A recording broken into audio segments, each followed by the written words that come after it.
Hey everybody, welcome back. Now we are considering her moon in Ashlesha Nakshatra in Cancer, which is also a Rakshasa Gana, paired with his moon, which is in Swati Nakshatra, fourth position from her moon. And Swati Nakshatra is a Devgana. Although it's ruled by Rahu, it's still a Devgana. Okay, so there'll be a softness about it. Before that, again, a sidebar. Typically, I have seen this. This is very typical, by the way. Relationship, people will come to me saying, he was, let's say, a woman comes to me saying, this actually happened. He was one person around before I got married, and just immediately after marriage, this one is a totally different person that I do not recognize anymore. This is not the person I was having an affair with for the last 3 or 4 years. What just happened? I thought I knew him fully. And these days, this is more common a problem. Why? They do not understand the Navamsha principle. You get into a relationship, you kickstart the Navamsha of the other person, both people. Even he might say the same thing. She was one woman and now she is a completely different woman. What just happened, Arun? Well, this is what happened. Navamsha kicked in. Navamsha, I have covered this extensively in the playlist. You can go through that as well. Who did I marry? This was a case study I did on that. Who did I really marry? This is not the person I married. It's completely different. This is actually a case study with actual charts. It's there on my intimacy podcast playlist. So what happens? You need to understand the dynamics here, folks. This is not something to be kidding around with. When you get into a relationship, you will kickstart your Navamsha chart. Period. Physical reality can still go on as per natal, but what have you kickstarted in one another? Let me put it this way. You have kickstarted essentially the Navamsha chart of each. Let's say your natal charts was, I'm just giving a random example here. You are an Aries ascendant and she was a Scorpio ascendant in natal chart. And planets, whatever they are placed, wherever they are placed. And your Navamsha has become Sagittarius in the D9 chart, and she has become Aquarius. So you're totally different individuals in your Navamsha. Your ascendant has changed. And so planets also shift and change according to the ascendant change. This is covered in Nakshatra playlist. This is why I cover in many ways, so you can understand the gravity of the situation. This is not something to be messed around or muddled around with. Certainly not with Jyotish. Otherwise, you'll have a field day with it. And then you'll come crying to me, okay, this happened, that happened, help me out. And then I have to sort out through your messy charts. I'm just joking. Okay. So keep that in mind. Navamsha is very different in most cases. Rarely is a Navamsha between natal and Navamsha same, the ascendant. Even if that is, the planets will change positions. Okay. This is there in Nakshatra Pada if you want to go through it. But remember, this is the reason why the complaint commonly comes to me as he or she is a completely different person after I married. We dated for 4 or 5 years and now it's completely different, or she's completely different. I don't recognize this person. Or more specifically, this is not the person I fell in love with. See? Navamsha. That's the key. Analyze it. Let's get into this for the time being now. So her moon now is in Ashlesha, which is a Rakshasa Gana, and his moon is in Swati. What are the dynamics of discord, mental discord patterns, core mental clashes? We shall examine this, okay? Let me, and too much of analysis here. I had to scroll through my notes. Hang on a minute. Okay, so first of all, this is a 4-10 dynamic. What is the mismatch there? Containment versus freedom. Swati needs freedom. Swati is individualist by default. This is the home and public access. 4th house, 10th house. 410 will play out. Cancer, Capricorn. The core mental clash. Ashlesha thinks in subtexts, leverage, emotional intelligence, and survival logic. It stands for the symbolism of the snake. I've covered this in the 27 Nakshatras playlist. You can go through that. Swati thinks in fairness, balance, objectivity, and neutrality. Mismatch is she reads between the lines, he speaks literally. She expects intuition, he expects dialogue. She stores information, he processes it in real time. She remembers emotional history. He resets mentally. You see the dynamic playing out here between Cancer and Swati. Sorry, Cancer and Libra. Okay. Emotional discord patterns, and this becomes very volatile. Emotional nervous system mismatch, nervous system dysregulation occurs in relationship, and this is why you end up triggering a lot of things in you which were latent. That's the Navamsha. If between birth and your natal Navamsha things change, and they do invariably, you're triggering your internal nervous system dysregulation in partnerships. This is why don't get into partnerships which you do not know a clue about. Ashlesha Nakshatra, Rakshasa, high emotional intensity for her. Bonds through emotional enmeshment. Ashlesha is very, very difficult and tricky for other nakshatras to understand their intimacy concept. It stands for the embrace. That's the key word in Ashlesha. So emotionally, he needs that very powerful physical, she needs that very powerful physical closeness. Tests loyalty subconsciously, holds emotional memory indefinitely. Ashlesha has a difficulty in letting go. He will let go, snake sheds its skin, you might say. Swati, emotionally light, air based, bonds through mutual respect and space, feels safe through autonomy. It's an individual nakshatra, individualist. Avoids emotional pressure, detaches to restore balance, mismatches. Her closeness feels suffocating to him. His detachment feels abandoning to her. She escalates emotion, he distances himself. He distances, she tightens the grip.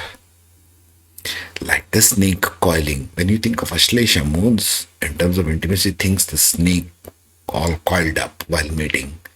That's a very, very severe form of physical intimacy.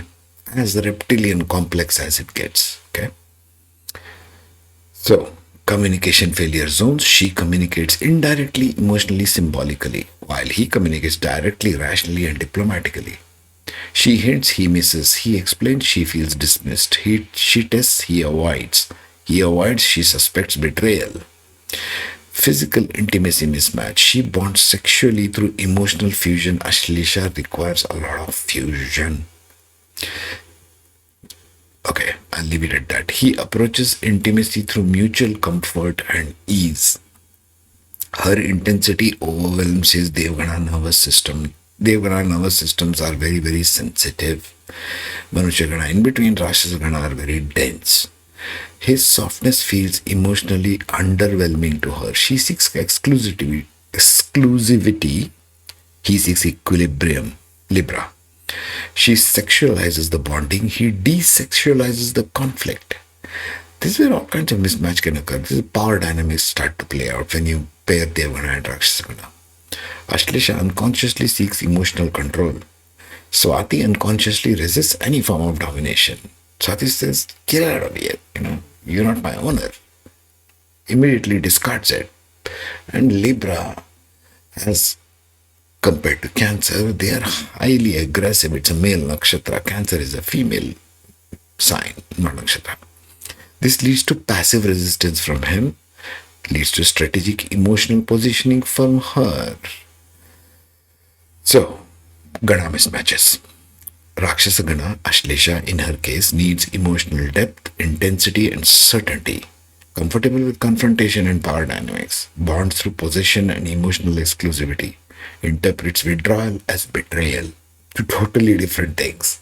You're thinking, let's say, typically, I see it all over social media. He went with his friends and she's suspecting he's having an affair. Very typical, isn't it?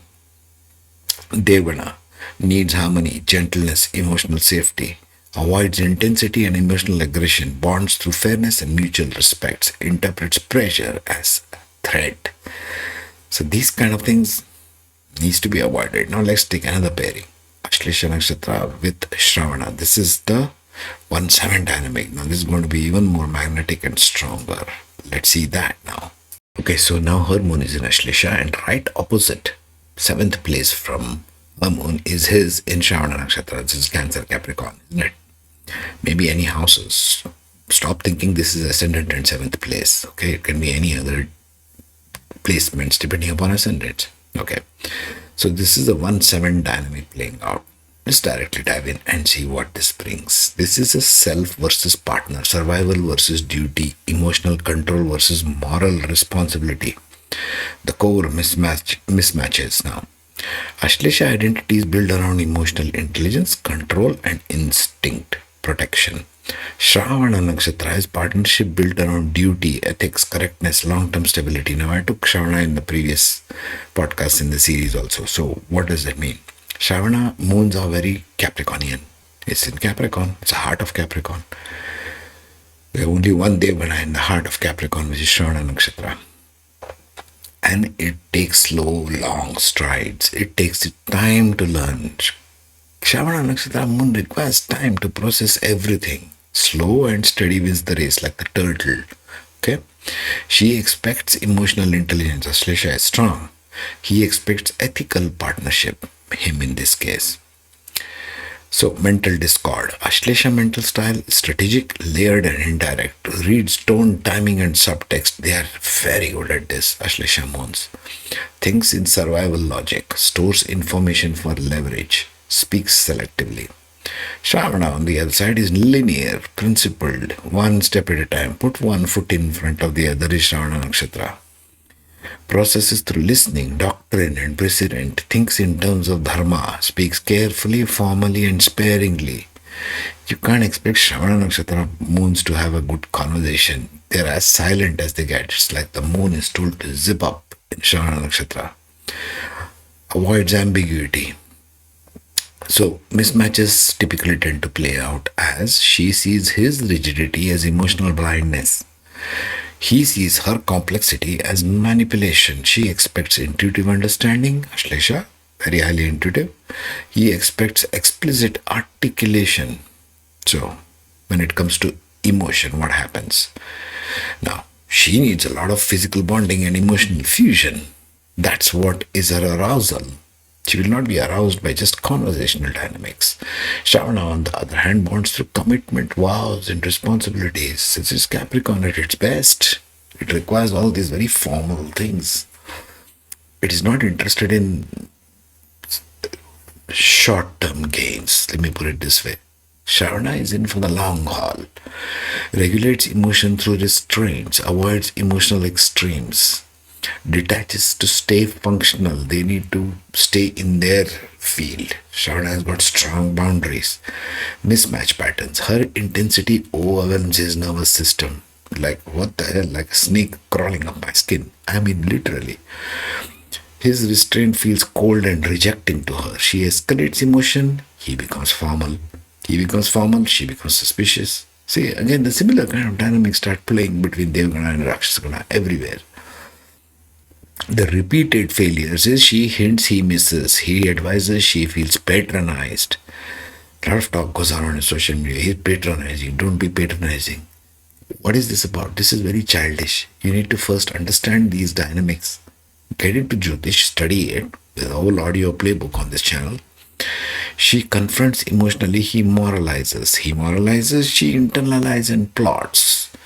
Intimacy and physical discords. Ashlesha uses intimacy to secure emotional bond. Shravana separates intimacy from emotional turbulence. Okay? Power and control fault line. Where does it come?